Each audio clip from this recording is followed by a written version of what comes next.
nerfs were revealed.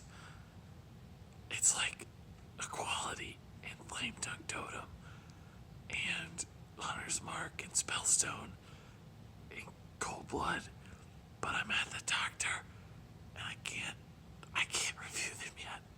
Guys, what do I do? Hey, buddy, watch this. 3 hours later.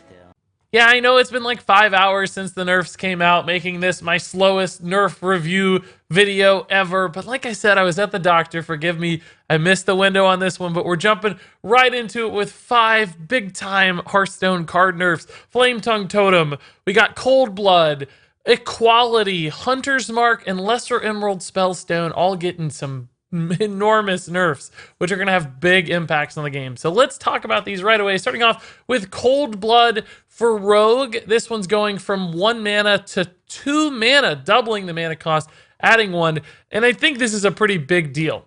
The reason Cold Blood's so good is because it's such an efficient way to get extra damage. You can pop them on Leroy's to sometimes just kill your opponent outright. And that means that now takes 9 mana instead of 7, so it's harder to do things like weapon up alongside that or play an Eviscerate, whatever it is you might need to do in that turn, play something to move through a taunt. You can't do it as easily. That's too big of a commitment. So really reducing the burst damage output of Rogue, but perhaps even more importantly, those early turns where you could sometimes like slam a Cold Blood on an Argent Squire and create this annoying little threat, or maybe a Dire Mole. It gets a lot harder with this 2 mana nerf because Cold Blood's harder to flex into turns. It's harder to get that combo to activate. So the 1 mana increase here has a lot of impact. It's much bigger than it might seem for only 1 mana. The card's flexibility is significantly reduced. So I do think Cold Blood's going to have trouble seeing play at this higher mana cost. I think it's a really big deal. It goes from that flexible, high impact tool to a slow, awkward, barely worth it sort of tool. And then when you compare this to other buffs at 2 mana in the game, I really don't think it's as good. You name it like Mark of the Wild or Blessing of Might. It just doesn't seem to line up as favorably because of that combo aspect. If it was just +4 attack for 2 mana, this might still see some play. But when you have to utilize and combine it with other cards, that takes that early game flexibility away from it. It becomes a more mid to late game card where it's just not as good. So to me, I don't know if this totally kills Cold Blood, but it greatly reduces its playability. I think it'll be a pretty rare sight instead of a consistent card. Maybe it pops up in even Rogue from time to time, but I don't even really think that that'll be that helpful or necessary for that type of deck either. So to me, this pretty much ruins Cold Blood. All right, so up next, let's talk about Flametongue Totem for Shaman going from 2 to 3 mana. And this is certainly a substantial nerf that's going to make the card decidedly worse. It's not going to be able to be played as early for those impactful, like play a 1-drop followed up with a strong 2 mana card that allows it to trade up. There are all kinds of situations where Flametongue Totem's really powerful there. But I don't really think this totally kills Flametongue Totem. I think it's actually still a competitive card at 3 mana. It's kind of a 4/3 if you think about it, right, in the ideal scenario. And sometimes a 4/3 that becomes even bigger when you roll up or trade up minions into it.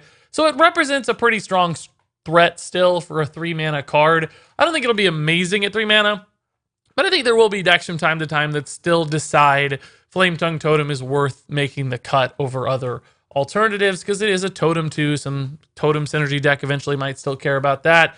And it's just reasonable at that 3 mana cost. It was a very strong card at 2 mana, let's be clear. So I think this is an okay nerf. It kind of came out of nowhere. I'm a little surprised by it. The implications for it in the meta today are certainly that this does hurt even Shaman, and what even Shaman is able to do, hitting that hero power on turn 1 and then following up with the Flametongue Totem can be a strong way to play. This obviously goes to an odd deck now, and odd Shaman is totally irrelevant. I don't think that's ever going to matter. So you have to think about this more in a general context, and Flametongue Totem becomes worse. It's just not as good. It's kind of as simple as that. Whether or not that's good for the game, I don't know, it might be overkill. I hate that all the good, cheap, basic free cards are getting nerfed in Hearthstone.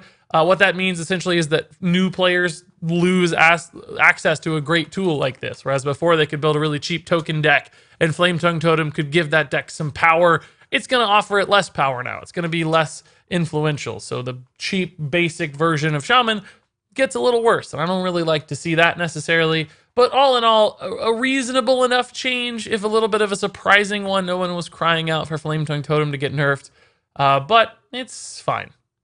Up next, we have Equality, which is going from 2 mana to 4 mana, and that is a crazy big change. Rarely do we see things cost increase by 2. We've seen it a couple times, but most of the time it's just by 1. And a lot of people are quickly identifying the fact that that's probably because Blizzard didn't want to give Equality to Odd Paladin, a deck that's very dominant today and will probably remain dominant in the post-rotation era because the hero power is just so good. I think there are some merits to that point. Now, Blizzard has come out already and said that's not why they did it. They thought it was just a better fit at 4 mana.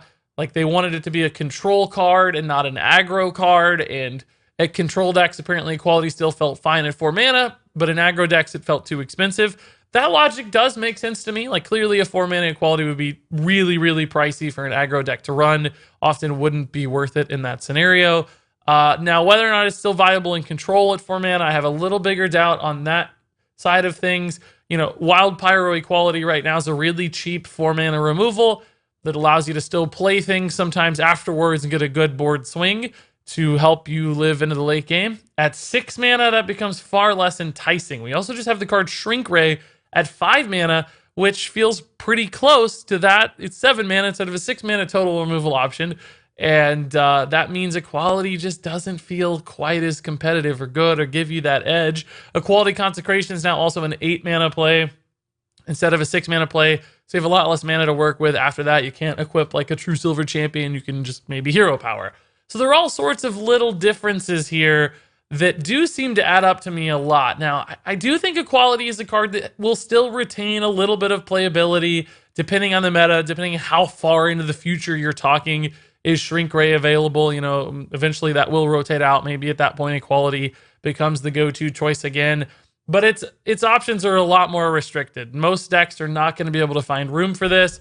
It's going to feel pricey and awkward, and I think eventually it will get cut in favor of other things. Now, how does this impact decks today? It does reduce the power level of OTK decks that are using Equality as a removal tool. It becomes far more awkward to use this. So it is going to lower the power level of those. I don't know if they'll become unplayable. They might still run Equality for lack of a better alternative in some cases, because I think a lot of them were already running Shrink Ray. So the card is probably not going to go away immediately, but I think over the long term, we will see this thing phase out and only pop up from time to time where it makes perfect sense. It's certainly not going to be the incredibly powerful card that it was up until this nerf. So now let's talk about Hunter cards, with Hunter's Mark at first going from 1 mana to 2 mana. I think that's pretty intriguing because the new Hunter's Mark would just be objectively worse than the old Equality, because Equality changes all minions' health to 1. Hunter's Mark only doing it to 1. You could argue that's better or worse if you're harming your own minions with Equality, but I think you get the idea. We're seeing both of these that do similar sorts of things shift up in mana cost. And don't forget, Hunter's Mark actually used to be 0 mana. This card has already been nerfed once before. A long time ago was 0 mana, then it moved to 1. Now it's moving to 2 mana. So clearly a card Blizzard can't quite figure out. At 2 mana, is Hunter's Mark still good? I'm not sure. I think it sees a little play as long as Candle Shot's around, because it's just such a perfect fit with Candle Shot. I think probably as soon as Candle Shot rotates out, Hunter's Mark makes a lot less sense to be played. Because again, much like we talked about with Cold Blood, part of the value in Hunter's Mark is being able to flex it into a turn really efficiently and still do something else on top of that thing. So play a Hunter's Mark and then play a Flanking Strike, right? That's 5 mana. Now with Hunter's Mark at 2 mana, that becomes a 6 mana play. You're just slowing down all those little combinations. And that's where a card like this starts to feel awkward, and suddenly you're like, more times than not, you're stuck with it and you can't use it. It's limiting other plays. And then if you're committing to just Hunter's Mark, that's often not enough, and you might be better off just doing something else. So this is another one of those cards that I think will probably retain its position for at least a little bit, as long as people don't overreact. And then eventually maybe move its way out of the meta as we realize it's a little bit too slow, particularly if its brother-in-arms Candle Shot falls in standard format rotation, which it will fairly soon in a couple months. At that point, Hunter's Mark might just be completely lost. Now, does that change Hunter's power level right now in the meta? I don't really think so. I think Hunter can probably still get by without a cheap Hunter's Mark, or maybe it still runs it, like I said, at 2 mana, just gets a little bit weaker, but probably still remains a pretty dominant force on the ladder. I don't think this changes that today. Hunter has so many other tools and resources and awesome plays that Hunter's Mark alone is not enough to impact it that negatively. So now let's move on to the final nerf, and the second one for Hunter. This is Lesser Emerald Spellstone moving from 5 mana to 6 mana. And this is a card I've been talking about a lot as a potential nerf card. I think it's been way too good, especially of late. Once Subject 9 came out and then Zul'jin came out, it's like it keeps getting better and better. It was already really strong. Often summoning those wolves would just be a game-winning play on turn 4 or turn 5, depending on if you had the coin or not. So pushing it back 1 mana cost really does slow down that impact. It gives other decks more time to find answers to draw that Hellfire, or maybe just build their own board of minions so that they can trade in more effectively. There's a big deal. Like that 1 mana difference in the mid game right there offers a lot of opportunity to counter this card. So don't mistake this. This is a big nerf. Like it's, even though, you know, percentage wise 1 mana here looks like less than on Cold Blood, I still think this has a lot of change built into it, a lot of difference here as far as how good this card is. Now that said, I do think it's still strong. It was so good before. I think this is still a decent 6 mana play. Remember, when it works, you're summoning 12/12 in stats, which isn't too bad for 6 mana. And then when you combine Zul'jin with it, suddenly like it's good because you get to play it twice. So I don't think this kills Lesser Emerald Spellstone at all. It just makes it substantially weaker. Now, another thing to note, interestingly, this does move to an even mana cost, as did Hunter's Mark, and secrets are even mana cost. So maybe there's some version of even Hunter that makes sense now. Never before could you really do it because there wasn't enough good 2 mana options for Hunter to make even Hunter work outside of secrets, and then secrets weren't that good because you didn't have the follow-up with your Spellstone. But now suddenly all these things line up and we might see a new deck type on the horizon. Who knows? I don't know if it's better than the alternatives for Hunter that currently exist, but it's something to certainly keep an eye on. Now, it is a little strange to me that this nerf's coming so late in the lifespan for Hunter because this card's been around for a while. It's getting ready to rotate out of standard format in just a couple short months. But nonetheless, I'm still happy to see it. And obviously, like, Zul'jin had an influence on how good this card was. So Blizzard recognized it still might be late, but it's still good to do. And this card will be in wild format for a long time, where presumably there will be more and more secrets added throughout the lifespan of wild. So this thing could always be a problem if it's too efficient and too cheap like it has been. So all around, I think there's actually a really good fitting change for the class. And I'm excited to see how this one changes the Hunter dominance on the ladder today. Now, all that said, those are the nerfs, guys. Some really big changes here. Changes that affect fundamental, really powerful meta decks. Odd Rogue gets a nerf. Even Shaman gets a nerf. Various versions of Hunter get a nerf. And Paladins get a nerf too in the OTK slot. So we have, 4 or 5 really prominent meta decks here that got substantially weaker due to these nerfs. I don't think any of the decks died. None of these cards got affected so negatively or were so important to their deck that it killed any of these decks. They'll all be okay, but that does tend to lead to changes in the meta.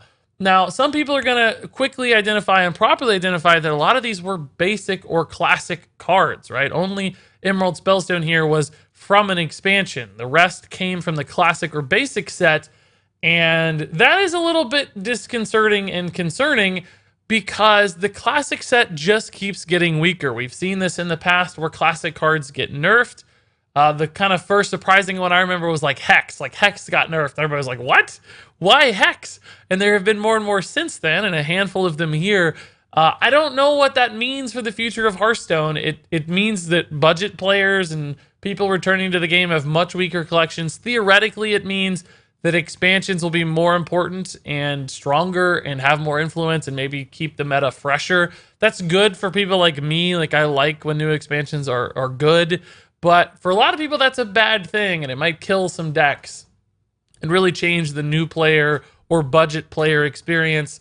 That makes me nervous. If we're going to keep making classic weaker and weaker and weaker, maybe we don't really need a classic set. Maybe we need like a rotating core set instead. I don't know that we should just kill all of these cards forever and always. So a lot of things to think about here. I don't have all the answers. I don't really know what to make of it just yet. It's going to take time and probably just experience to see what Blizzard's intentions are with these sorts of changes.